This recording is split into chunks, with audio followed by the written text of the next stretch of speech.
Anna Sunshine, aujourd'hui je voudrais te parler de la bilocation ou de ce qu'on appelle aussi la décorporation ou le voyage astral, si tu le réalises la nuit, parce que le voyage astral a plus connotation pendant les rêves, etc. Mais tous ces termes-là, si tu veux, ils veulent dire la même chose. La bilocation veut dire être à deux endroits en même temps, ou éventuellement à plusieurs endroits en même temps, mais on utilise bi. On pourrait dire multilocation, puisque tout est possible avec ton esprit. La décorporation, c'est le fait de visualiser, donc de faire par le biais de ton esprit, de faire sortir ton esprit de ton corps, donc un peu ton âme, faire sortir ton âme de ton corps et la faire voyager. Donc du coup, ton corps est à un endroit, ton esprit est à un autre endroit, d'où le terme bilocation. Tu comprends, c'est la même chose. Le voyage astral, qui a plus connotation de bilocation ou de décorporation, mais la nuit, c'est exactement pareil, à part que dans ce terme voyage astral, beaucoup de gens vont le comprendre parce que ça se passe la nuit. Pourtant, tout, peu importe comment tu l'appelles ce phénomène, moi je l'appelle bilocation, tu peux le faire en état d'éveil, donc éveillé. C'est simple. Tu vas penser à un endroit où tu aimerais être. Tu vas penser à une personne avec qui tu aimerais être, qui n'est pas forcément à côté de toi. Et tu vas visualiser, tu vas utiliser ta partie droite de ton cerveau. Tu vois, ton imaginaire d'enfant. Tu vas fermer les yeux et tu vas visualiser comme ça que tu te déplaces à l'endroit où tu as envie d'aller ou vers la personne que tu as envie d'aller voir. En laissant ton mental de côté qui est en train de te dire mais non, c'est pas possible, c'est des conneries, qu'est-ce que tu es en train de faire, c'est n'importe quoi. Non, non, non, laisse-le, lui de côté, visualise vraiment ça, tu le crées, et tu vas voir, peut-être à ton chakra qui est racine qui vibre, ça réveille peut-être des choses enracinées en toi. Et tu vas ressentir, quand tu vas voyager comme ça, tu le visualises et que tu y crois, garde la foi, Sunshine. Eh bien, tu vas ressentir certaines choses. Si par exemple, tu es parti voyager, voir les pyramides de Gizeh, eh ben, tu pourrais ressentir la chaleur qu'il y a en Égypte, dans ce pays. Au moment où tu t'es déplacé, tu as peut-être eu très très chaud. Et puis ça peut émaner aussi des pyramides.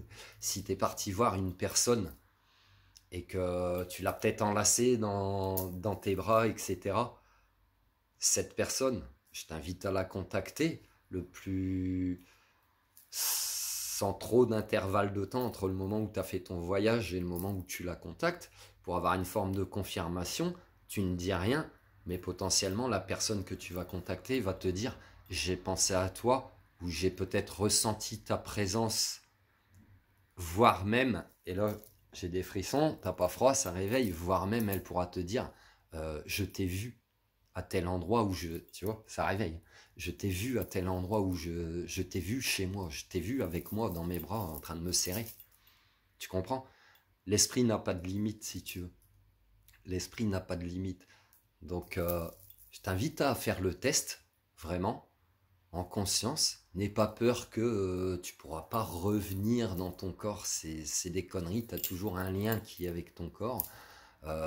N'aie pas peur, t'as même pas besoin de te protéger, parce que si tu estimes avoir le besoin de te protéger, ça veut dire que tu es en peur. Si tu es en peur, tu vas attirer des choses négatives à toi.